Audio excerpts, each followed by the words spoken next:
Hello, welcome to the West Ham Way YouTube. Myself, Mark Carlaw. Here to talk about sort of the elephant in the room, as it was, David Moyes and the pressure he's under at the moment. Obviously, a bitterly disappointing result at the weekend. I actually thought that I could see it coming. Really, I wasn't confident going into the Leicester game, and I think a lot of fans felt that.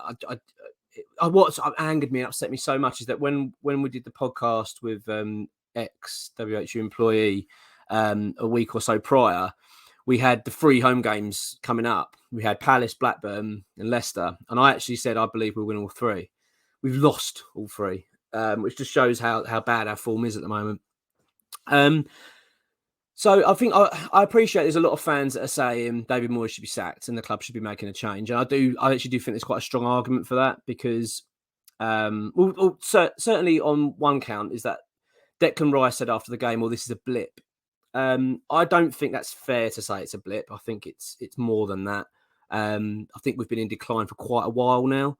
I said it on a previous video actually that I thought that the last really decent performance I'd seen West Ham play was against Lyon in the Europa League last season. So that was quite a while ago now. And I think that that might be a little bit harsh on me, but that's where my mind's at. That's where I can kind of remember us being very good. And then I can't remember many games after that where I've genuinely been very impressed with West Ham. So firstly, the club are the noises we're getting from the football club are that David Moyes is safe. His position is safe. And they are going to give him their full backing. Now, that doesn't mean, I don't think, that they're going to give him the rest of the season necessarily. In fact, I actually believe, from what a few accounts have suggested, Jacob Steinberg being one, has said that, and I actually agree with this, and X is going to be providing an update more clearly on this of where the club's view is. My understanding is that, yes, they're going to give Moyes time, but the time is now, right? The time is, we've got a 6-week break for the World Cup. We come back and we hit the ground running. We basically, it's like a new pre-season. They're expecting a fresh start. We hit the ground running for the second period of the season. Right. Let's make no mistake about this, though. David Moyes is under big pressure here. Like, he has to deliver. There is no way around this. We cannot go into the Arsenal game on Boxing Day and get hammered and play badly. I genuinely believe if that is the case, he could lose his job. I think West Ham are expecting him to get this team firing. Now, what was quite interesting about after the Leicester game is that I actually found that David Moyes' language had improved. Because in recent weeks, he's been quite sniped with the fans. He's been a bit arrogant, a bit, we're level on points with Leicester, all this kind of stuff, prior to the Leicester game. But after the game, this time round, he actually seemed quite humble. It's almost, I'm sure that he was aware of some of his comments that backfired, but I actually found his comments to be pretty, they actually resonated with me a little bit in the fact that he said, yeah, I am under pressure. We are under big pressure. We're underachieving. And he's acknowledging it, which is, I think, the first key factor. I didn't want him walking off the pitch with some arrogance again, suggesting that fans don't know what they're talking about and all that kind of stuff. So that was a first plus. But from what Declan Rice had said after the game, which obviously he turned around and suggested that it's absurd that the manager's under pressure or is at risk losing his job. He was really paying homage to the last 2 seasons. And again, he did say it's a blip, which I don't agree with. But it is what it is. I'm actually, bizarrely, although I've been really frustrated with David Moyes this season, as like we all have, and frustrated with the team, I've got strangely a bit of comfort in the knowledge that I know now that he's going to be our manager going forward into the next few games. Although this is a good opportunity because you've got a period of time to change the manager and all that kind of stuff, it sends the right message, I think, to the players to say, no, we're standing by a manager.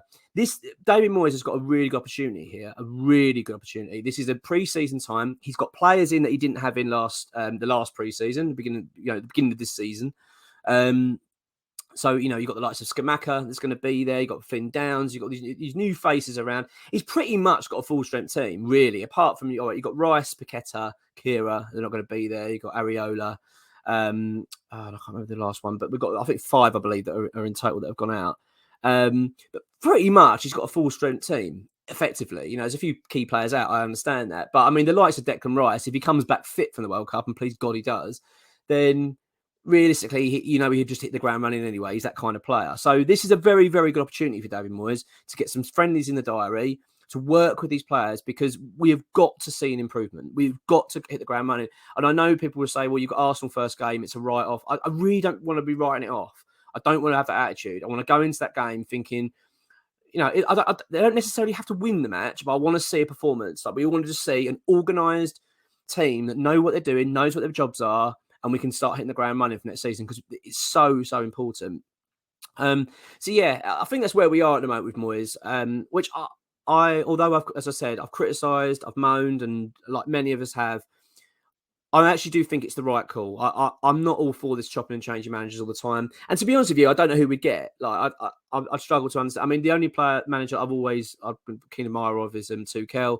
Whether that's achievable, there's a lot of talk of England job possibly as well for him. So I'm actually more comfortable knowing that Moyes is going to be a manager for the next few games, or at least have this period of time to get things right. And actually, I do think he's owed it. Now I've slept on it and had time to think about it. You do think, well, he has brought a lot to this football club. And we were all singing his praises. And, we're talking about bloody statues being named after him, not long ago, in terms of we'd won a trophy. So I don't want to just turn my back on him just yet.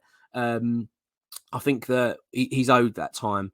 But make no mistake, this is a big time for that. This is where he earns his money, isn't it? This is the time where this man shows how good he really is. He's always talking about his experience, one of the best managers around, and all this kind of stuff. He's very, he talks himself up quite a little bit, in terms of his pedigree, in terms of his Premier League experience and things like that. So this is the time I'd like to see that now. This is the time I say, right, you've got now plenty of time to work with the players.